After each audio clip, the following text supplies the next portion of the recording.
Should I buy a house in Nepal? Have you ever dreamed of owning your own piece of paradise? To build your home, to grow your own vegetables and to create a life that is truly your own? Well, that's exactly what I'm thinking right now. As many of you know, some time ago I moved to Nepal because basically I fell in love with this country, with the culture, with the people and how everything works there. And you know, I'm also getting older and naturally I'm asking myself the question, should I buy a house or should I buy some land to build a house on it? And this is what we will talk about in this video. But first we have to answer a really important question. Is it even possible to buy a house or land as a foreigner in Nepal? Well, the truth is, not really. And guys, if you like what I'm doing, then do me a favor, subscribe and activate the bell and like the video. It is completely free, but for me it means the world and you can help me a lot with that. Foreigners facing really strict regulation when it comes to buying a house or land in Nepal. Don't get me wrong, I think this is really good, because the government doesn't allow non-citizens to own property in the country. However, leasing land or renting land for long term is a different story. While foreigners cannot buy land outright, they are allowed to rent or lease the property or the house for long term, and you can use it for business reasons or project reasons or to build something. But nevertheless, it will never be your property. So I can have a contract where it says I can use the property or I can use the house and I can do what I want with it and so on.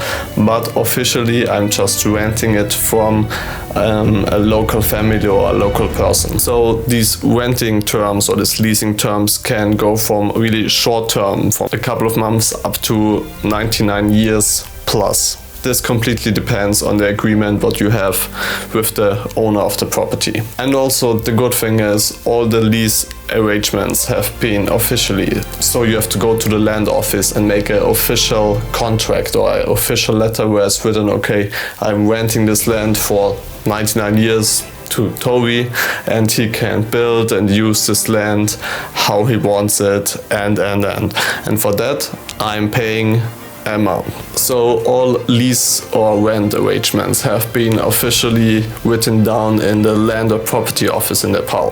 What is actually a really good thing, because for me it would be much safer because I have an official letter from the government, and for the other person it's also safe because everything is officially, the money is officially and so on. The important thing is that you have to define every point what you can do, what you can't do in the contract, because when there's something missing or it's not correct, something can go wrong and it's not good for you or the property owner. And to protect your interests, it is much better to have a professional by your side or somebody who knows everything correctly and can help you on the way. This includes also verifying the property titles and understanding the conditions in the contract. Don't get me wrong, but leasing land as a foreigner also comes with a big risk. Because the problem is Nepal is still a third world country, where it's a lot of political instability and so on. What it means is that it can happen then the government is changing, that they change the rules or the law, and this can has a big impact on the long-term contracts you have. And the thing is, you know, you're still not owning the land, you just can use it how you want it, and yeah, that's it. But officially you're not the owner, you're just renting it for 99 plus years. So this can be a little bit tricky, and for the most people it will make them a little bit of stomach pain and they say, oh my god, that's too risky, I'm not sure and so on. And you know, while buying land is not possible for you, and you know, like buying land or buying a house in Nepal isn't possible for foreigners. Leasing provides a valuable solution for people who still want to take the risk and still want to invest in the country to make it better or to create something. This seems like to be the only option. I mean, there are also other options, for example, to get marriage in Nepal, but you know, I don't want to marry somebody just because to buy a land or something. No, I want to marry because I love the person or something. So this is not an option for me. So it seems like the only option, if I want to buy a house or a land in Nepal to build a house on it, it's like to rent it or lease it, however you want to say it, for 99 plus years. And now we have the next challenge, guys. Where can we find some land to sell or some land to rent for long term or lease it? Because, you know, I don't want to live in a city. I don't want to live in Pokhara city or Lakeside or in Kathmandu. No, I lived for so many years in the city in Europe and was just in cities. I'm done with cities, guys. For a couple of days it's totally okay, but to live there and stay there long term, nope. I want to have a little piece of land in the middle of nowhere with a nice view surrounded with jungle. This is what I want. I want to grow my own food. I want to have water from the mountain spring. I want just have birds and nature around me. This is what I want. I don't want to use this land to do some negative stuff to Nepal or something. I just want a little piece of land or a little house in the middle of the jungle and create something with it, you know. I don't know, like build a house, the little tiny one just for me, and maybe where my mother is coming in another room, and to have a nice garden and just live in peace there, you know.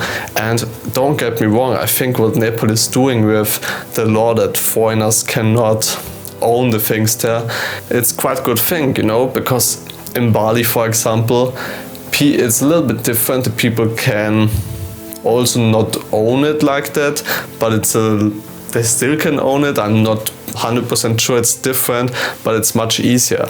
But what is happening there? All the rich people, like from Russia, America, and so on, they're buying the land and they're building huge villas and destroying the whole country. So I think Nepal made a good decision to say, okay, they can't own it. But for the people like me who just want to do something good, who just want to build a life and yeah, live peacefully there without making an industrial business or stuff, it's hard, you know. I totally get it when it comes to business and the foreigners stealing like the jobs or the money, then this is completely good. But for me it's now a little bit not the best situation to do that. But you know, I'm still want to take that risk. I'm still want to build something there, because to be honest, you know, I lived for so many years in Europe, and as you can see at the moment I'm also in Europe at my mom's place to visit her. And I can say this doesn't feel like home. I don't feel well here. I don't feel like I belong here. Like everything is expensive. The people are aggressive, like terrorism everywhere. Since I'm here, there was like 2 or 3 announced that somebody wants to make a terror attack in Vienna, and they arrested like 2 people, and some flat was exploding with weapons inside. I don't want to live in a place like this, you know.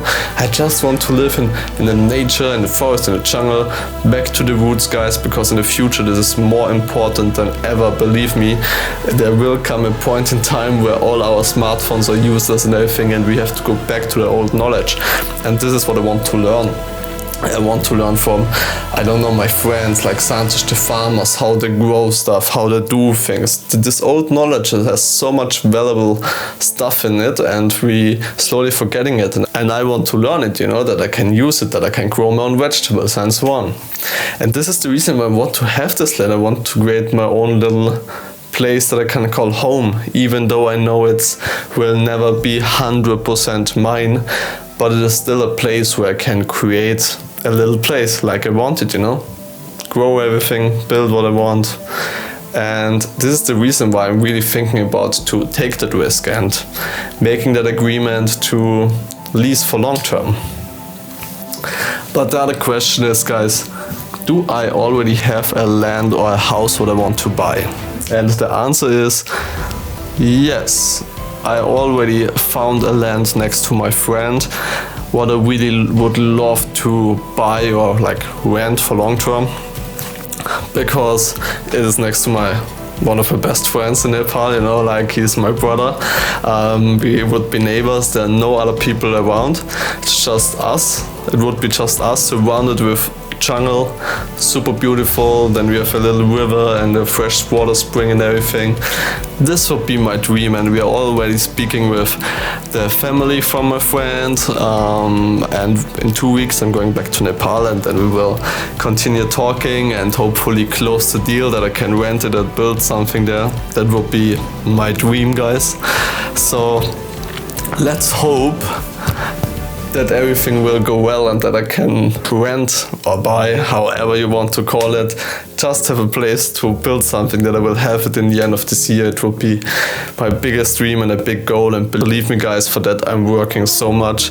I know all people in Nepal think European people are rich and everything, but guys, I'm working like every day in the week, full time, 4 different jobs that I can have, that I have enough money to buy this land or like renting it for long term from this family. I'm working my ass off for that, so I'm definitely planning to buy or rent like this place. Hopefully everything goes well, guys. If not, you still can write me in the comments if your family has a nice property near Pokhara in the jungle, what they want to rent or like sell to other Nepali where I can rent it from, I don't know. Then write it in the comments and contact me. I would love to see it, I would love to talk it, you know, because also a reason why I want to have like this land and to build my home is that I have a really nice space, you know, because now I'm renting this house and everything is nice, but it's still not mine, and I don't have even a closet. I'm living since 2 years out of my suitcase, what is no problem, but you know, there comes a point where I just want to be relaxing in my own home. And the good thing is, when I have this home, finally have the energy to be there, can relax, charge my batteries, I also can make my projects come true. I'm planning a nice school project in Nepal where I help like school kids, and I plan another project what is really cool for you guys, for like, let's say from 18 to 25. If you're watching this, guys, you can write it in the comments how old are you, because I'm planning a project where I help you find your dream and create the life you want to have just for the Nepali youth, because I see so much potential in you guys and in your country, and I just wanted to help you to make your dreams come true. So I'm planning to make a little group, and there will all the other informations come. And this is also the reason why I just want to have this place, what I can call home, where I build it and where I grow my own vegetables. It just gives me more energy to go on and do more good things for Nepal. And with that, guys, it will be super interesting for me what you are thinking about that when I'm saying, hey, I would love to build a little house in Nepal, or buy a little house, or buy a land, for renting it, however you want to call it, guys, you know what's going on. What you're thinking about it, and do you think it's a good idea? What do you think about the law, and so on? Write it in the comments. I would love to hear that from you. And with that, guys, thank you for watching. I hope I see you next week, and I'm back in Nepal in 2 weeks. I'm so happy to go back, guys. I can tell you, Europe is hell for me.